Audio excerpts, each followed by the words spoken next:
Hi, my name is Frank Schaefer, and I am sitting in my studio at 5 o'clock in the morning on Inauguration Day, marveling at the sordid, twisted sense of humor God must have to have allowed Trump's inauguration as president to happen on Martin Luther King Jr. Day.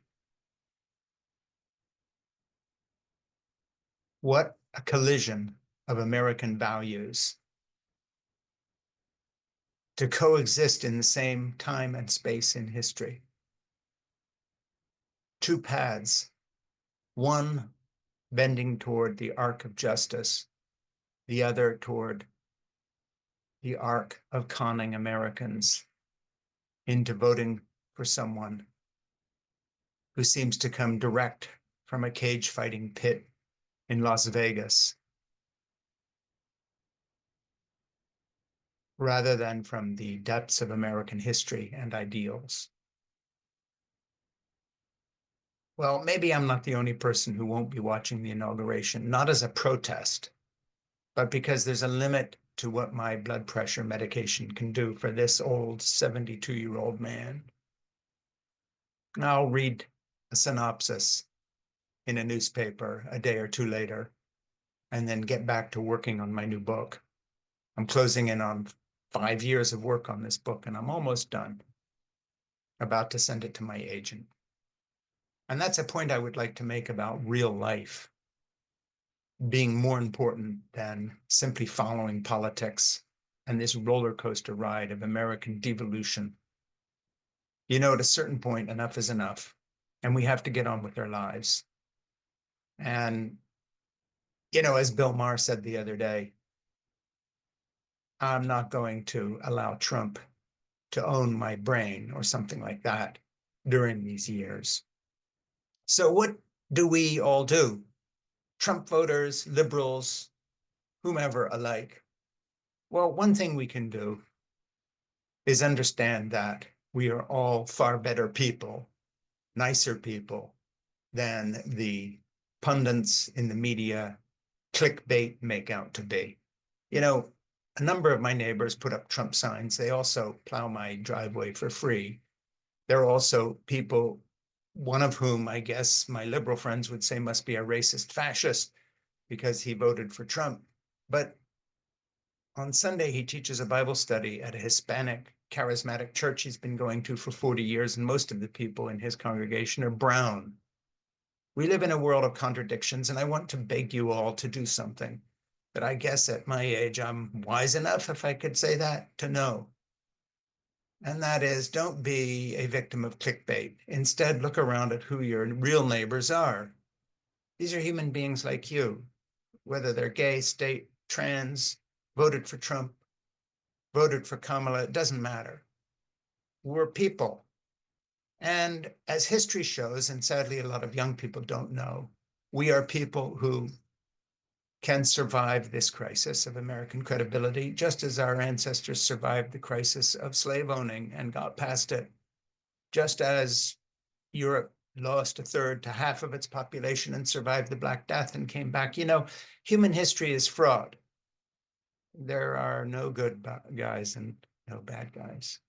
I talk to my young grandchildren, and they go to schools where everybody's so certain that white colonizers are evil and everybody Black and African is somehow morally superior, but they haven't studied the history of African colonization of one tribe by another, the brutal mass slaughters, the fact that slavery was practiced in Africa as it was in Europe. You know where the word slavery comes from?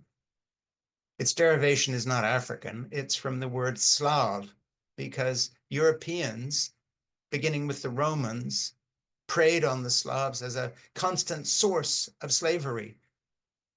Tens of thousands of Slavs were trafficked by European Christians and by the Muslim hordes, yes, that also invaded Europe, as Islam was spread, always with the sword, never by evangelism. Inconvenient bits of history that we don't like to face because whether we're a Trumpist or a liberal or whomever we are, we all love a simplified version of history that leaves us feeling good about ourselves,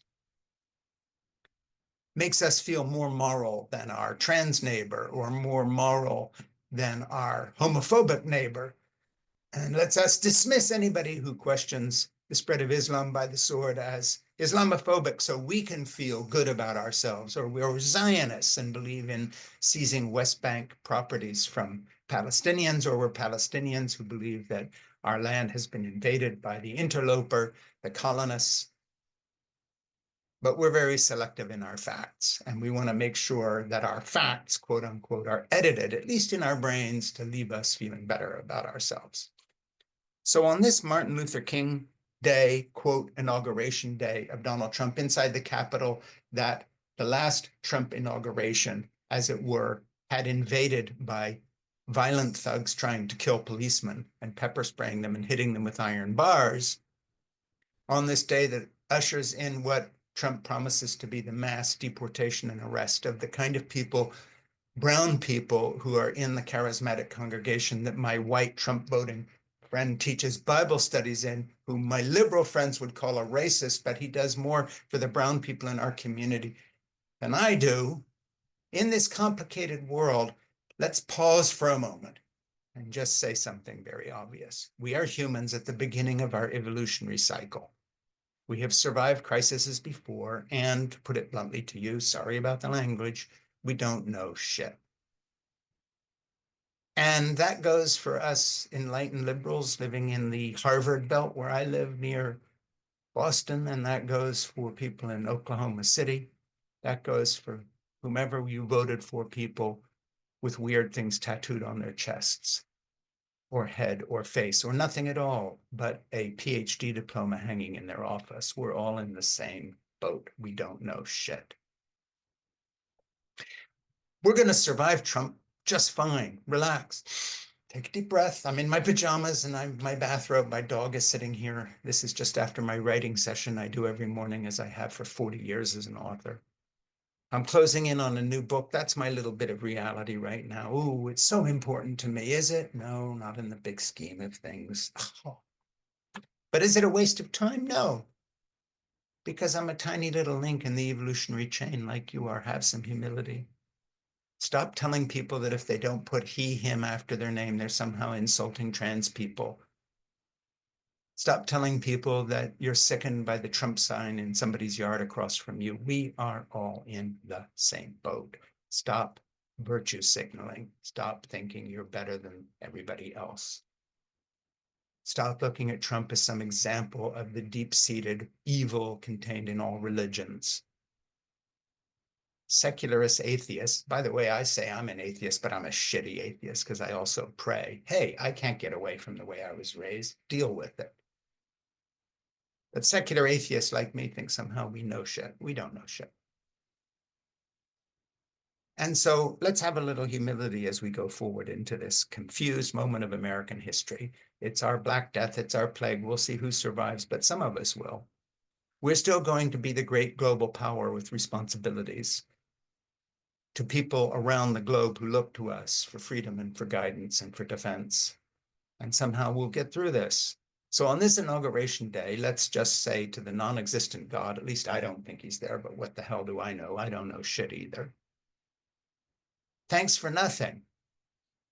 And, you know, we love humor and stand-up comedy, but having the inauguration of this white person who has, maybe he's a racist, maybe he's not, but he certainly appealed to racists and neo-fascists and all the rest, inaugurated on the Martin Luther King Jr. Day is a bit much, even for you, oh ironic God who doesn't exist. Or maybe you do, because I don't know shit.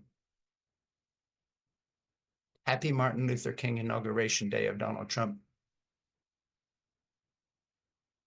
My name is Frank Schaefer.